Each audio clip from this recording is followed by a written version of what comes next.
Hey, what's up? I just went and checked the traps this morning. Nothing was in the trap. I did set my game cam up, and we'll see if I catch anything on the game cam.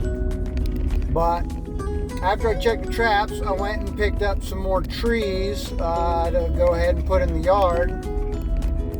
And on the way back, there was roadkill right in front of the cemetery. And there was a little woodchuck or gopher little guy. And to be honest with you, I feel like that might have been our culprit. So he was, I'm not going to show you the video, or I'm not going to take a picture and put it on here, because if you want to see what they look like, you can look it up, and I don't think you just want to see a dead woodchuck in the road. So I think that might be it. I will check the game cam, see if I did catch anything on there, but the door is still closed tight, and the traps weren't touched. So I think that, I don't know if you'd want to call it nature or automobile nature took care of it for us. But we'll see what happens. I'll give you an update if I do get anything in the traps, but I don't think I'm going to, because I think that was the culprit. And I'll leave them there for another couple days, and then if I don't get anything on the game cam or in the traps, I'll go ahead and take them out of there, and we'll be done with it. I'll fix that door, and everything should be fine. But the rest of the video is going to give you an update and show you what I'm doing. These trees I got, I'll show you how many I have, what I plan on doing with them, and we'll get these things in the ground. Alright, so got the chainsaw going over there out back, but hopefully that's not too loud for the recording. What I ended up getting today, I got 8 more trees. And let me show you what they are and what the idea is, and how we're doing it. This first little green one here is just another regular cherry. That's the North Star cherry, and it's gonna end up going actually right over here to start a third row of fruit trees. So we have the 2 rows, that little cherry, and this cherry I just bought. They're gonna start the third row, and eventually I'll get 2 more of something, and they'll go over there. I don't know what those other 2 somethings are. We would like to do figs, but I don't think we can really for our area. My understanding is figs don't really do great here in our zone. Some people who do have them either they have to like put them in an enclosed type thing, like sort of a greenhouse type of a thing, or they keep them potted and they actually bring them inside in the winter. That's not what we're trying to do at all. If anybody knows differently, or you know some good strain or a good type of fig tree that works for central Maine, let me know, because I would love to get 2 of those and put them over there to finish off our little orchard area. But as of now, that's still up in the air what we're going to use there. We have peaches, plums, now we have our cherries back, apples, and pears. That's what we already have. And now we have to decide what our last 2 to finish off that little row, what type of fruit tree we want to put there. If we're going to just do a different variety of the same type of fruit, or if there's some other type of fruit, or maybe even a nut tree. I want it to be a dwarf. I don't want a big monster sized nut tree to shade everything else out, but that part's still up in the air. So anyway, back to what I have in front of me here. So these are the 2 different types of trees we have that are these red leaf are a purple leaf sand cherry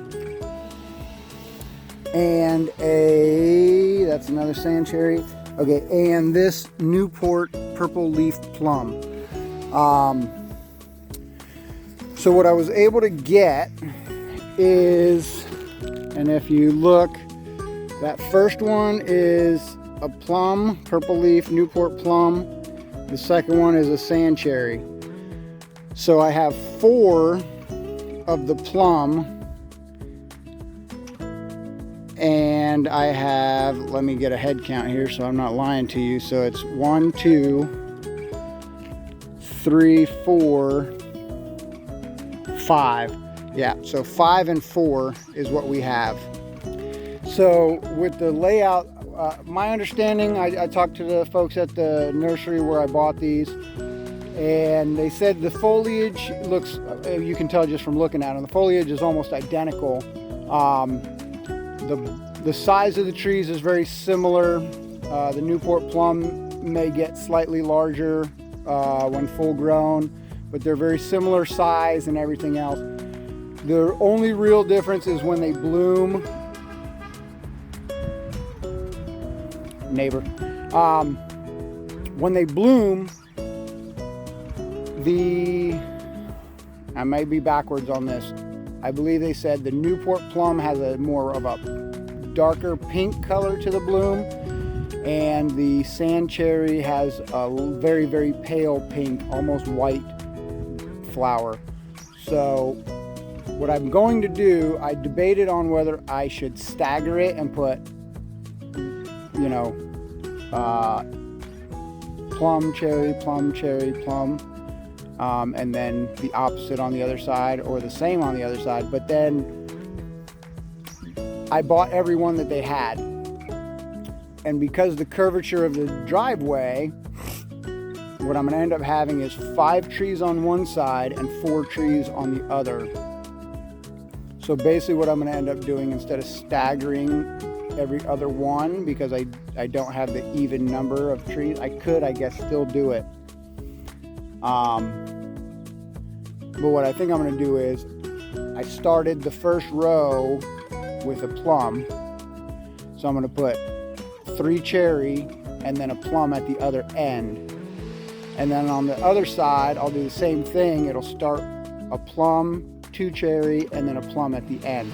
So the end of each row will be the slightly larger trees that are a darker flower, and the center trees will be a little bit smaller with a white, lighter flower.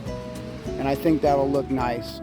Generally, it'll still look like just mostly the same, except for when they're in bloom. That's the only time it'll matter.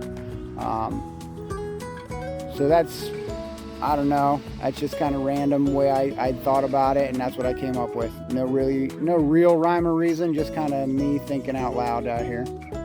So, alright, I'm gonna go ahead and get to work now.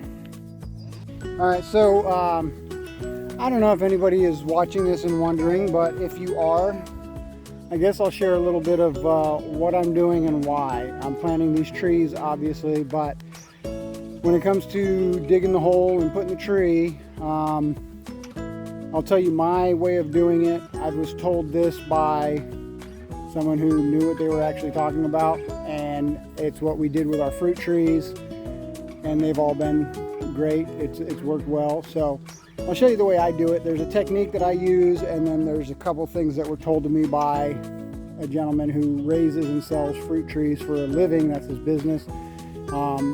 And I'll explain to you what it is I'm doing and why. So here it is. The technique, if we're digging in grass, I dig the hole all the way around, just about the shovel's depth, and then I pull it up like this, like a cap, and then I flip that upside down so I can scrape that soil into and around that tree. Max, you're right in the way, dude. There's a hole. So that hole is slightly larger than that pot is around. A little bit deeper, but not much. But here's the deal. if you dig a hole that's like this, you have a good chance that your trees are not going to live. And that's because this creates the same as a pot. And those roots in the pot are already starting to wrap around because they hit the pot and start going around. Depending on how compacted your soil is, those roots will happily just continue going in a circle, and they'll still get root bound in the ground. So what I do is I take the shovel, and doing this with one hand is not going to be as exactly the same as what I normally do, but you'll see it after I do it for real. But I take the shovel and I put in these digs like this. Alright, and I go around and I put in some rough edges. Because, see, look, I got a sand patch right there. Those rough edges, or you dig a square hole that's got corners, right? And so what you're going to do is you're going to give the roots a point to catch. And then when they catch one of those little divots, then they'll pull in and then they'll start spreading out like they're supposed to. So this is what I'm talking about. And this one's not root bound, it's not bad. This is actually what you want to see. Very small, tiny little hair roots. There's no big, massive roots wrapping around this thing. But those roots, those are all following the contour around where that pot was. So when I put that in the ground, it's going to want to keep moving that direction until it hits a disturbance that'll bring it out some other direction. Now, I couldn't record it while I was doing it, but when I dropped it in there, I kind of knock it in, I pick it up and drop it back down a few times, kind of bounce it in there. And the bottom, I don't know how well this is showing up on camera, but the bottom kind of starts breaking up. Where those roots are, it comes apart and those roots kind of open up a little bit around the edges down there. That's what I want so that they can go out.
There we go.